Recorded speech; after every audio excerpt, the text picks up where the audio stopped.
Okay, welcome to the legal module for this entire training course. I'm going to apologize up front, and I'm going to tell you this right off the bat that this is probably the most least exciting, the probably most boring part of this entire training course.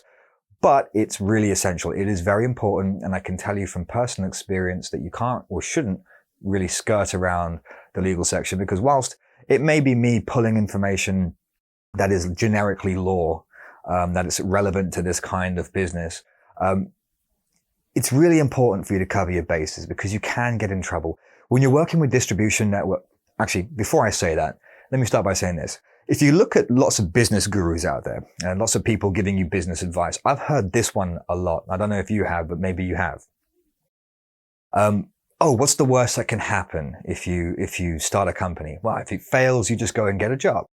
I mean, that's what I've been told a lot. That's what I've read a lot in a lot of places and lots of entrepreneurial magazines. It's, hey, just what's the worst that can happen? You get a job. Well, actually, it can get pretty bad because in business, especially when you're working in big networks or working with sensitive industries where there's restrictions or regulations or permitting or things that you have to be very, very careful of. It could be food, it could be beverages, it could be medical, it could be anything. Financial, there are tripwires everywhere, and you may not end up just being able to get a job. You might have to be you may be in a situation where you're in huge amounts of debt. You could be paying off fines for the rest of your life if they're huge. You could be having civil suits thrown at you for damages. You could have criminal suits. Could be anything. Business, when you go into business, you've got to go in there with your eyes wide open. Because look, when you've got a huge distribution network, whether you're a pre-existing business or a new company, services, manufacturing, merchandising, hybrid businesses, it doesn't matter. Whatever you're getting involved with, if you're looking to get involved specifically with a distribution network, you've got a lot of businesses that you're working with. And what are those businesses? Well, the businesses aren't marketing campaigns, are they? I mean, you look at them like they are. They're just elements in your chain that's bringing you cash, right? But what are they? They're actually businesses that are run by multiple humans, and you want lots and lots and lots of them. And what happens when you've got that many humans in a mix? Carnage can happen. You can have problems. You can have competition. You can have just petty problems that create big problems, mountains out of molehills.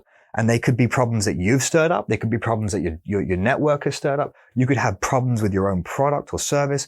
You've got to look at things very clearly. And that's what this section is going to be about. So whilst like I say, it might be a bit boring, it's super important. So go through it. The module after is all about marketing, so we can get there soon enough. But let's talk about this first. First off, quick disclaimer. I'm not a lawyer. I've had a lot of experience dealing with lawyers. I've been running companies for a long time, but I'm not a lawyer. So first of all, let's just highlight that. I'm not a legal professional, and I will be generalizing. And these are guidelines, but I will not be citing cases. So I'm not going to start saying, oh, this case with this company. I'm not going to do any of that, where you can sort of pinpoint things to lean on as advice or guidance from a legal capacity. So I'm be very careful what I say, put it that way. But I am going to give you, I guess, as far as my opinion's concerned and my views concerned, the right direction as far as what you need to look at. So this is not professional legal advice. Me, my company, Slices Make a Loaf, or any of my entities cannot be held liable. Now that's out of the way, let's get to it. This statement, a really powerful statement, one that resonated with me for a long time, was told me by my defense lawyer. The practice of law is a business. Never forget that. And why did he tell me that? Well, a couple of reasons. He's probably telling me that because he's about to charge me a huge bill.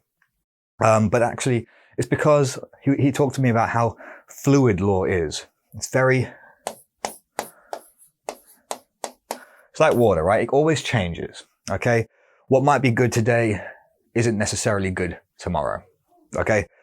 You could be working within a certain territory, selling across territories, and laws can change and suddenly you're not able to do anything about it. You have to suddenly restrict. You could hurt your business just financially.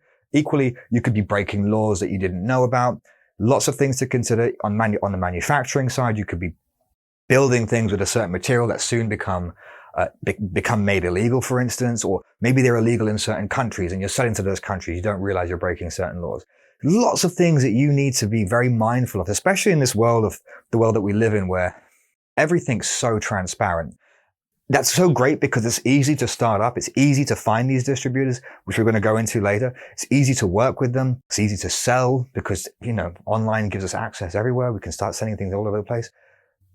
But that also opens up this huge can of worms as far as problems and tripwires are concerned. So, you've got to think about, we'll start with this. Think about some of the biggest businesses out there, like the pharmaceuticals, the finance companies, with the food and beverage companies.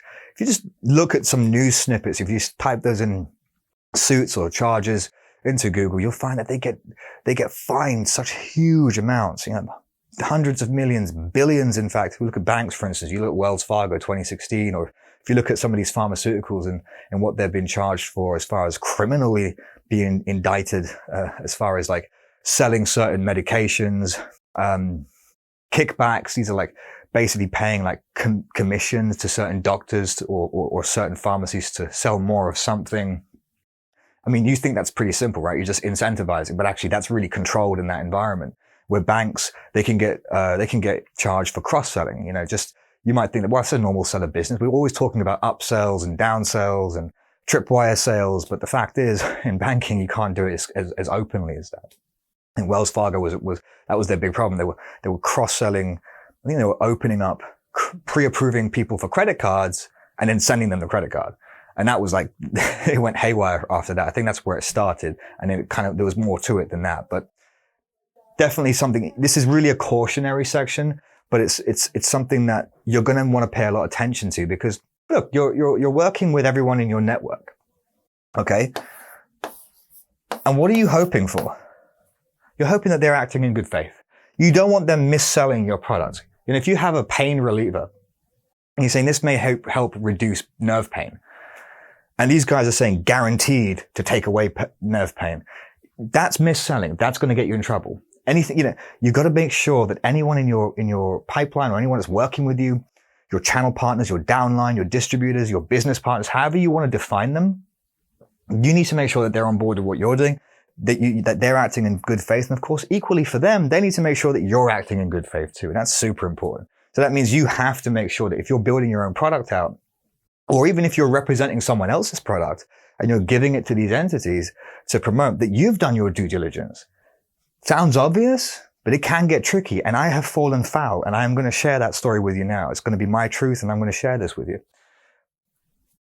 But let's talk about the real quick things. Restrictions and regulations. What are the basics? If there are licenses, okay? If you can't make what's a good example for this? You can't become a real estate agent without the licenses, right? Certain qualifications. You can't be a barrister or you can't be an attorney without the qualifications. Permits and authorizations all come into play. Look at your business. Look at what you're trying to sell. Look where you're trying to sell it. Who's going to sell it for you? Think about all the licenses, qualifications, permits, and authorizations, and what's relevant. And there's just a few examples, but what's relevant to your specific business. Make sure you've got those I's dotted and those T's crossed. And give you a couple of examples of what industries we're looking at here. Financial services. All right. Big one. Because I'm very familiar with that one. Billions of tripwires everywhere. As soon as you start dealing with other people's money, okay, you need to be very aware of what's going on. You cannot go in that blasé. Tobacco. Oh, you're not interested in selling cigarettes? Well, did you notice that huge surge over the past couple of years in e-cigarettes? Great business opportunities. And you can have lots of different, those little e-cigs can be used for lots of different applications. Inhaling medication. There's lots of different use cases for them. So tobacco, whilst it was dying slowly, it was restricted to a few big companies, is now becoming, a lot of companies are getting involved. Just because of the amount of money that can be made there, and also the multi-purpose or the multi-use cases for the actual, the apparatus, the actual e-cigarettes themselves. So gambling, pretty obvious one. I mean, very difficult to get in, but if you're going to do it, you got to really make sure that you're being good and you've got everything in order. Firearms, the sale of guns and that sort of thing in America, for instance. Alcohol, if you're selling alcohol. Restaurants, nightclubs, retail. If you're selling any of these things in a retail, well, not gambling, but definitely firearms and alcohol in a retail environment. Beauty, Botox and certain creams and there's restrictions on what you can apply on people in these kind of places. So beauty is a big one too. Food, broadcasting, aviation, medical we just spoke about. So consider all these things. What kind of business are you getting involved with? And what are the tripwires that could potentially be there? And that's really, really focusing on your starting point, right? But now we're going to look at specifically with this entire legal section is really not, because I don't know what you're doing. So I can't tell you what legal structure you need to abide by as far as setting your business up. I don't know what that is. So that's really going to be you going to your lawyer.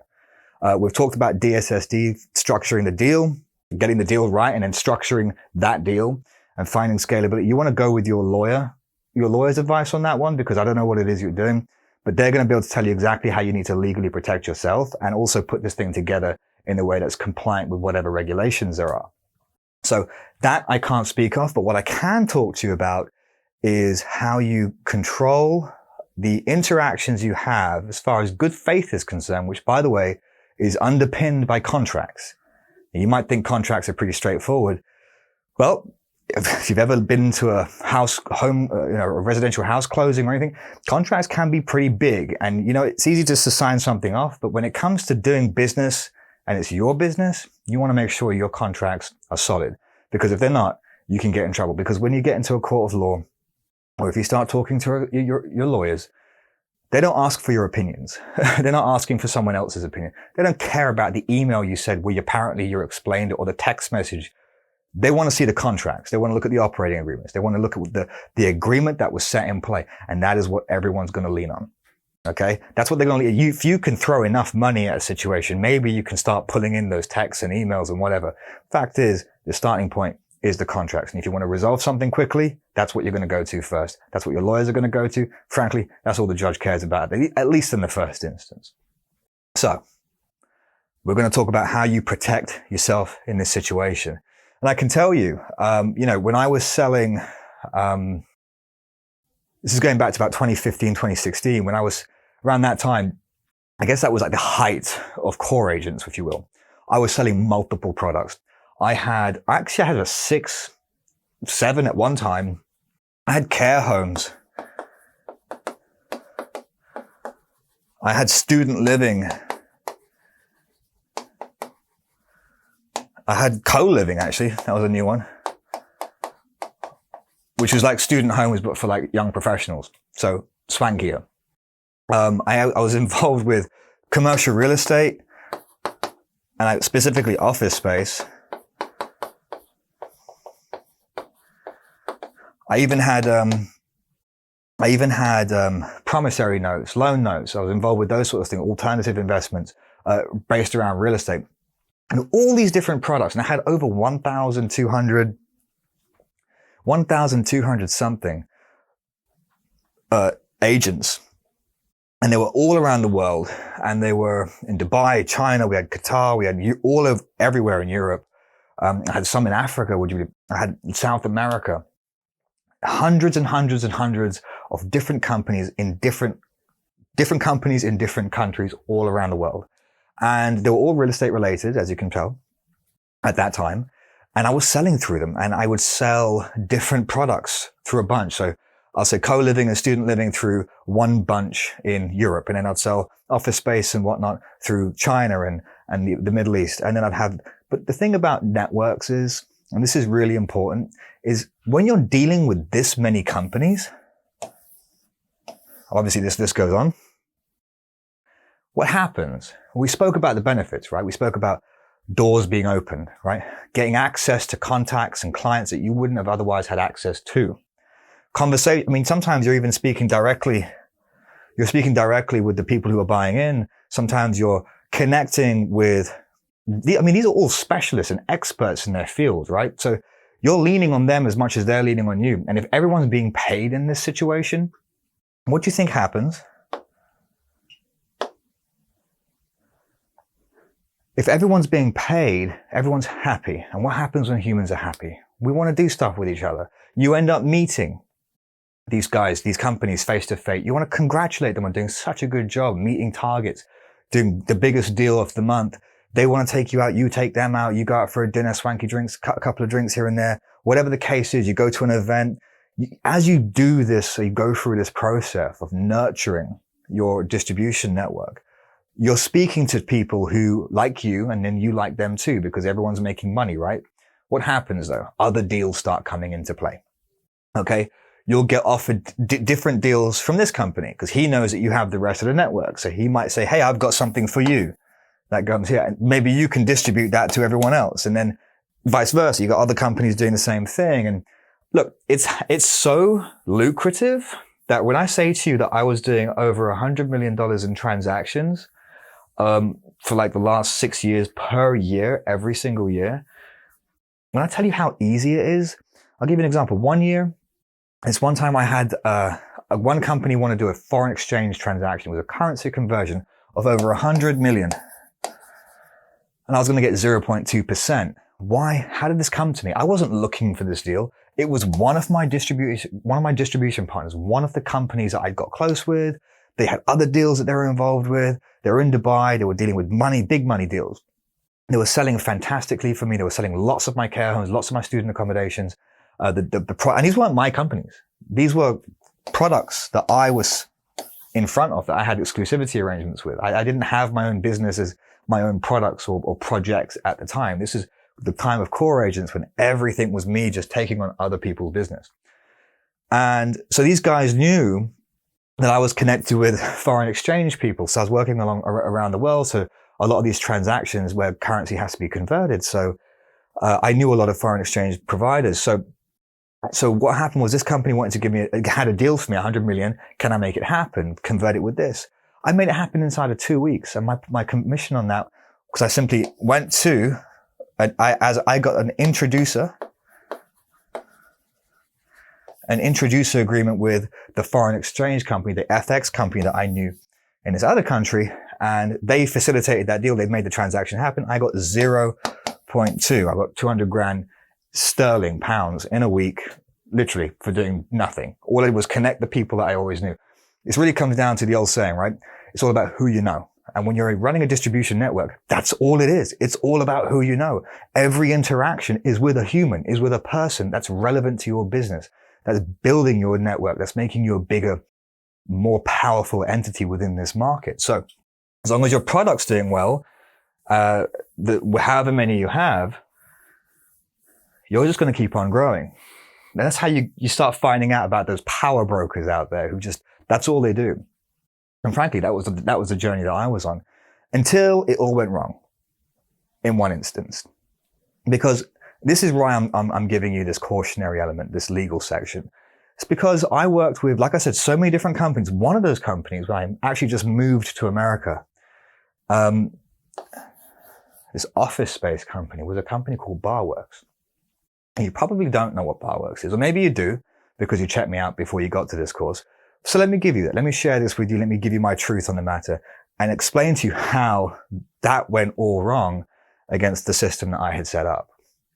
So it was one of the projects. I picked it up when I got here. It was a British man, so there was an immediate connection. Oh, you're a Brit? I'm a Brit too. Yep.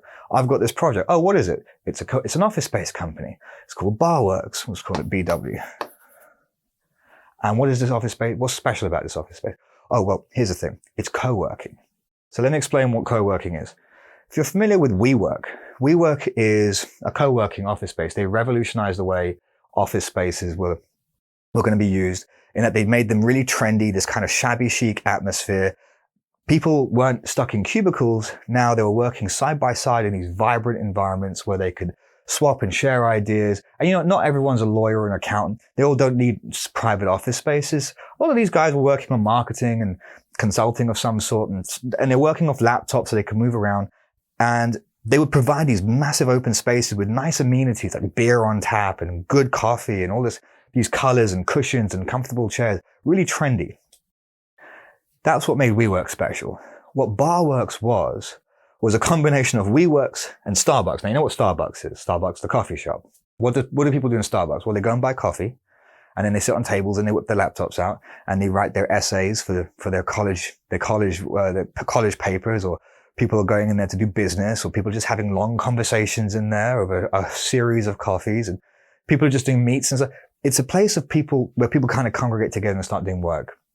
And you notice this if you go into any Starbucks, like I did a lot when I was a student, and I was always fighting for that one spot where the table was by the corner with the power socket so I could charge my laptop, and I was waiting for that one person to move, and of course they never did, right? So that was what Starbucks was.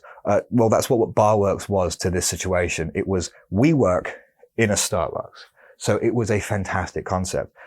And I'll explain why. This was Barworks. See that? It's a coffee shop environment, street facing. Anyone could just walk straight in. Well, not anyone. You could walk straight in. No elevators, no fancy receptionist. You had a key card. You could come straight in and you could have access to free coffee. You pay a monthly membership, just like a gym membership. And you could go to any of these locations anywhere in the world or anywhere in America, because they were only in America at the time. And it was these nice tables. You could sit there and just get to work. That was the idea. It was great for headhunters, great for recruitment consultants, great for anyone in consulting, marketing, just, startup businesses that wanted to work together, that could work with other startup companies. It was a great environment. It was all exposed brick. It had this kind of, again, that shabby chic kind of feel to it. And people liked it. It was a great idea. But what made it a great investment opportunity was the fact that it could scale quickly. Okay. So you didn't have to wait like a year for this big building that you bought to be retrofitted to become a co-working office space. These are like the Starbucks equivalents. It takes a month or two to retrofit them. Just take it's just fixture and fittings, right? It's a complete refurb, but it's an internal refurb and it's a small space. You buy in the tables, you have a good supplier and you just put the place together. That's what Barworks was. So inside of 11 months, we had 12 of these locations open. And they were building them fast. And of course, the capital raise was taking place too. So the raise, which of course, this is where I am, right? Barworks. This is me, Core Agents. And I'm now connecting this company's opportunity with all these different agents and real estate investment firms and alternative investment firms all around the world. And like I said, I had 1,200 of them, right? And that was one of those companies where I started. I had around 240 entities running at any given time. So there was a lot of money being just driven into Barworks, and we were doing millions of dollars every week. Lots of money coming in, worked out to around, I think, 54 million, around $54 million worth in 11 months. That's how much came in. So it's quite a lot of money. And they were building out these 12 locations. We had eight in Manhattan. It was a really, really fast expansion. A couple in San Francisco and Miami. But then it all went wrong. Okay. This is the point I'm getting to. It all went wrong because the person who owned that company had bad intentions. See, after 6 months of opening these offices, suddenly the money, whilst the money kept on flowing in, these offices stopped, they stopped being opened. And there were excuses being made. Rational ones and believable ones. Oh, there's zoning restrictions here. We didn't realize permitting that we have to wait for. You know how slow the state is. The construction teams haven't finished at one location. They're coming to that one. So all this information we relayed, and that's why everyone would keep sending money, because there are reasonable and understandable reasons why there were certain delays. But what was actually happening was he was siphoning money out the country. And 11 months later, he skipped town. Nowhere to be found. Very, very bad situation to be in. Very scary time for me. I saw Barworks basically implode. Where they had rented locations, rents were not being paid. All the salaries for all the staff in every single one of these locations, cleaning staff, receptionist staff, like service staff, everyone not being paid. All the payments to like the software licenses for the keys and everything wasn't being paid. Suddenly it started to crumble immediately. It's carnage. So the FBI and the SEC were very interested in me. Why? Well, they didn't care so much that, these companies were real estate investment firms and they're all outside their remit. They're around the world. They're only interested in the people that they could get hold of. And I was in the US. And as far as they was concerned, I was the guy that brought all the money in. I was the rainmaker. So they were very interested in talking to me, and they did talk to me for a long time on multiple occasions. Long story short, they charged me with conspiracy. They actually charged me with a couple of things: wire fraud, conspiracy to commit wire fraud, money laundering, and another conspiracy. Because that's what they do. They just throw the hammer at you. This is also, by the way, the Southern District. This is Manhattan, New York. They throw the book at you. But all that got removed because they got it. And, they knew that I was a separate entity. I didn't actually steal the money. This guy did. But what was I guilty of? Well, they got me on conspiracy. Why? Because there were things I wasn't paying attention to. There were things that I should have done my due diligence on. There were triggers and there were like red flags that I should have taken note of. Like, for instance, the guy changing his name or using a different name and me not caring enough, thinking that if anything, that's going to be his problem and and I'm insulated because I'm a separate company and all I'm doing is taking information that they have and promoting it. If they've done something bad, then the hammer comes down on these guys. No, that's not how it works. Ignorance doesn't save you. If you're part of the machine, you're part of the machine. And frankly, all these other agents and distributors would have been, but because there are so many of them in every different country around the world, it would have been the worst situation on planet Earth for the SEC to do. So they picked up me and they actually found the guy hiding in another country, Morocco, and his business partner too, who set the thing up with him. So I ended up having to take or eat that. I had to take that plea. I had to, unfortunately, plead to a conspiracy charge. Like, yes, I did raise the money. I did set the distribution network up. Yep. I took the brochure from Barworks and I sent it out there. And yes, whilst they did their due diligence, they sold it, and I didn't tell them anything. I didn't alert them to anything that I thought was maybe a little bit untoward. And hey, that's what happens. Why did this happen? This happens because you start to become complacent. That wasn't the only thing I was selling. I was counting money. I was spinning discs. I was managing the relationships between all these distributors, having fun with them, going out with them. I was selling student accommodation, bar works. I had care homes. I had standard commercial real estate. I was selling multifamily in New York as well. And I had all these different things happening. And I had an admin team of 6 or 7 people. It wasn't a huge business. And all of this money, and that was like millions of dollars flowing in. Was doing very, very well. Didn't give 2 hoots as to some of the maybe questionable, maybe not situations happening at Barworks until, of course, it all cratered. And then I had to give a lot of care and a lot of attention to it because it literally pulled me in. So why am I telling you this? A, to give you some context, to make sure that when I'm telling you or giving you information about why this is important for you to understand, it's important for you to have an awareness and a recognition and an understanding of what it means to secure yourself and to secure your agents, and to make sure that if you're representing someone else's product, or even if you're building your own product, to make sure that you're clear as to what you're doing, and you are also protected contractually. That was one thing, by the way, and this is super important. When they asked me, and this is very bad, this is a big mistake from me.